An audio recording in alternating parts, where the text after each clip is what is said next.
नमस्कार, स्वागत है आपका हमारे चैनल में। और इस समय जो खबर आ रही है वो दरअसल अरविंद केजरीवाल से जुड़ी हुई है।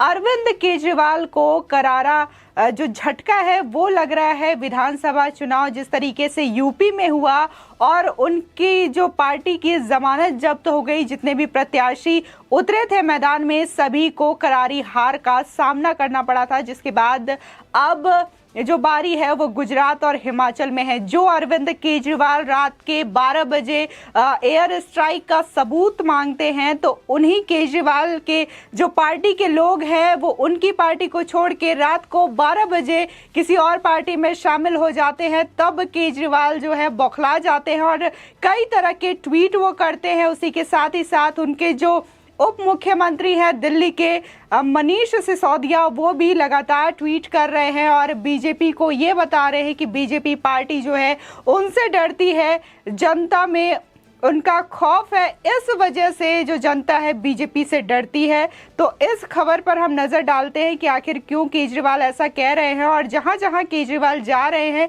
आखिर ऐसा क्या हो जा रहा है कि उनकी पार्टी के जो लोग हैं उनकी पार्टी को छोड़ करके किसी और पार्टी में शामिल हो जा रहे हैं, बीजेपी में शामिल हो जा रहे हैं।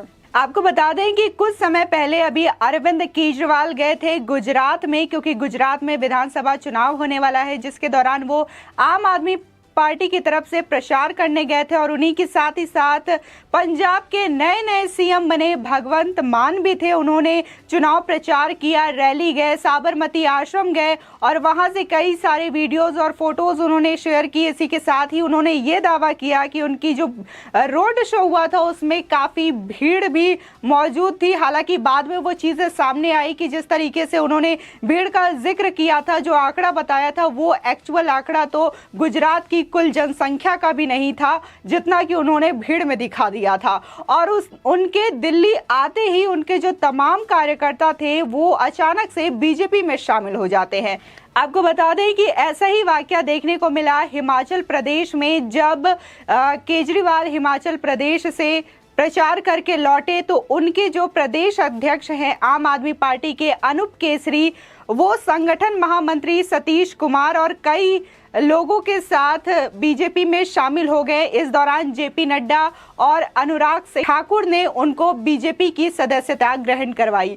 तो ऐसी क्या चीजें हो जा रही है कि जहां जहां अरविंद केजरीवाल जा रहे हैं अपनी पार्टी का प्रचार करने के लिए, लोगों से जनसंपर्क कर रहे हैं, जनसभा कर रहे हैं, और वो जैसे ही दिल्ली में लौट रहे हैं उसके पीछे से जो उनके कार्यकर्ता हैं वो पार्टी छोड़ करके बीजेपी में शामिल हो जा रहे हैं।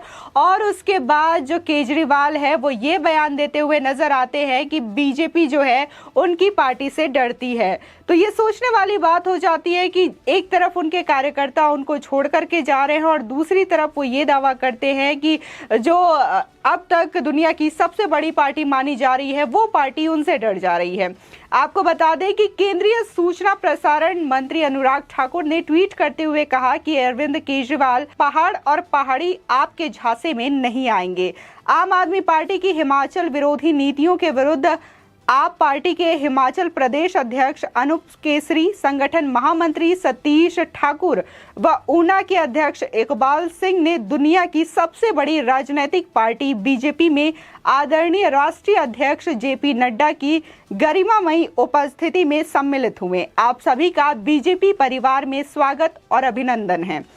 इसी के साथ ही अनुराग ठाकुर ने अरविंद केजरीवाल के सियासी मंसूबों पर पानी फेरते हुए कहा कि आपकी यूपी में सभी सीटों पर जमानत जब्त हुई, हिमाचल भी वही दोहराने के लिए तैयार खड़ा है। प्रधानमंत्री नरेंद्र मोदी की नीति और नेतृत्व में विरोधी भी आस्था जता रहे हैं, क्योंकि उपेक्षा की, उत्पीड़न की, प्रताड़ना की नहीं, बल्कि सबका साथ सबका विकास के मूल मंत्र के साथ जोड़ने में भरोसा रखते हैं।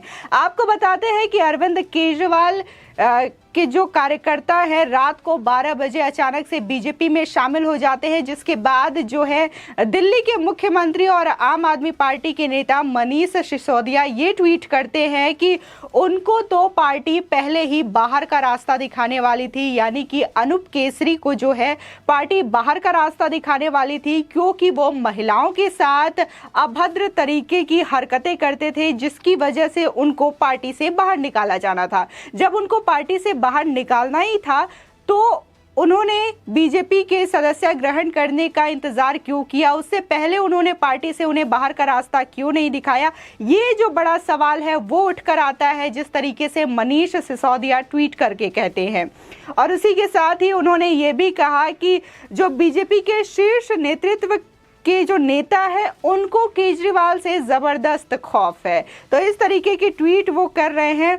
और उसी के साथ ही मनीष सिसोदिया ये कह रहे हैं ट्वीट में कि बीजेपी के अध्यक्ष नड्डा और होने वाले नए सीएम चेहरा अनुराग ठाकुर दौड़कर हिमाचल प्रदेश पहुंचे और रात 12 बजे आपके एक पदाधिकारी को पार्टी में शामिल कर लिया। उसी के साथ ही अरविंद केजरीवाल मनीष सिसोदिया का ट्वीट रीट्वीट करते हुए रिप्लाई करते हैं कि ये लोग मुझसे नहीं जनता से डरते, यानी कि उनका सीधा सीधा जो इशारा है वो बीजेपी पार्टी की ओर है। उसी के साथ ही अरविंद केजरीवाल कहते हैं कि भाजपा वालों अगर ईमानदारी से जनता के लिए काम किया होता तो इतना खौफ ना होता, सीएम बदलने की नौबत ना आती, दूसरी पार्टियों के दागियों के पांव पड़ने की जरूरत ना पड़ती। आपको याद दिला दें कि जिस तरीके से अरविंद केजरीवाल कह रहे हैं कि अगर जनता की सेवा की होती तो इतना खौफ नहीं सताता। तो उन्होंने पंजाब में लोगों से वादा किया था कि उनकी पार्टी बनते ही, यानी कि उनकी सरकार अगर बनती है पंजाब में, तो वो 300 यूनिट बिजली फ्री देंगे। उसी के साथ ही महिलाओं के अकाउंट में वो 1000 की धनराशि हर महीने देंगे। तो ना तो पंजाब में अब तक बिजली मिली है 300 यूनिट फ्री और ना ही महिलाओं के खाते में कोई पैसा आया है। तो अरविंद केजरीवाल सीधे सीधे अपनी ही बातों में फंसते नजर आते हैं। उसी के साथ ही उन्होंने ये दावा किया है कि आप पर लोगों को पूरा भरोसा है, आप हिमाचल प्रदेश को एक कट्टर ईमानदार और देशभक्त सरकार देगी। तो जिस तरीके से उनके पार्टी के कार्यकर्ता पार्टी को छोड़ के दूसरी पार्टी में शामिल हो रहे हैं, अब केजरीवाल जिस तरीके से दावा करते हैं, ट्वीट करते हैं और ये कहते हैं कि उनको पूरा भरोसा है कि हिमाचल प्रदेश की जो लोग हैं वो ईमानदार सरकार को चुनेगी। तो उनका कहना भी सही है कि हिमाचल प्रदेश जो है ईमानदार सरकार को ही चुनेगी। ये तो आने वाला वक्त ही बताता है कि वहाँ के लोग किसको वोट देते हैं और किसको अपना मुख्यमंत्री बनाते हैं। आपको बता दें कि सियासी समर से पहले ही अरविंद केजरीवाल अपने सेनापति को खो चुके हैं। उसके बावजूद उनका ये दावा कि हिमाचल में आपकी सरकार बनेगी, ये वाकई में बहुत बड़ी बात है। इसी के रिप्लाई में इसी के साथ ही साथ बीजेपी नेता कपिल मिश्रा, जो कि पहले आम आदमी पार्टी में हुआ करते थे, उन्होंने मनीष सिसोदिया और अरविंद केजरीवाल के ट्वीट का रिप्लाई करते हुए तंज कसा कि कांग्रेस के करप्ट भ्रष्ट लोगों को पार्टी में भरकर पैसे वालों को राज्यसभा कि डील करके सवालों के जवाब देने आए, भागकर कितने दिन रोते रहोगे केजरीवाल जी। साथ ही उन्होंने कहा कि सच ये है कि गुजरात हो या हिमाचल, अब हर जमीनी कार्यकर्ता आप छोड़ रहा है।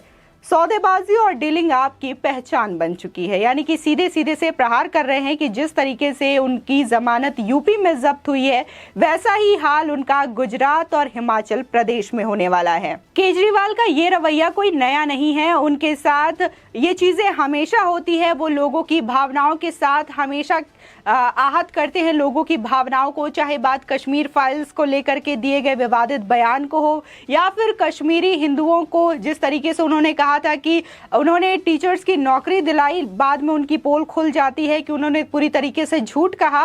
और अब इतना सब कुछ करने के बावजूद जनता के साथ फ्री बिजली का लालच देने के बाद, महिलाओं को 1000 रुपए का लालच देने के बाद अब वो ये कहते हैं कि उनको जनता पे पूरा भरोसा है और जनता उनकी सरकार हिमाचल प्रदेश में भी बनाएगी, जैसा कि उनकी सरकार जो है दिल्ली और पंजाब में बनी है। तो सभी को पता है दिल्ली और पंजाब में कैसे उनकी सरकार बनी है। वो दावा तो करते हैं कि उनकी सरकार आती है तो फ्री में सारी चीजें देंगे, लेकिन सरकार बनने के बाद ही अगले दिन ही वो पहुंच जाते हैं केंद्र सरकार के पास और वहां से पैसे मांग करके बोलते हैं कि हम राज्य में सारी चीजें फ्री में देंगे। तो ये केजरीवाल का रवैया है। जिस तरीके से वो इलेक्शन जीतने की होड़ में लगे रहते हैं, सारी चीजें फ्री करने की बात करते हैं, उनके पास पूरा डाटा भी रहता है कि कैसे वो चीजों को अप्लाई करेंगे इलेक्शन के बाद, लेकिन इलेक्शन होने के बाद वो चीजें फेल नजर आती है। आपकी इस खबर पर क्या राय है, हमारे कमेंट सेक्शन में जरूर बताएं। आगे की और भी खबरों के लिए हमारे चैनल को सब्सक्राइब करना ना भूलें।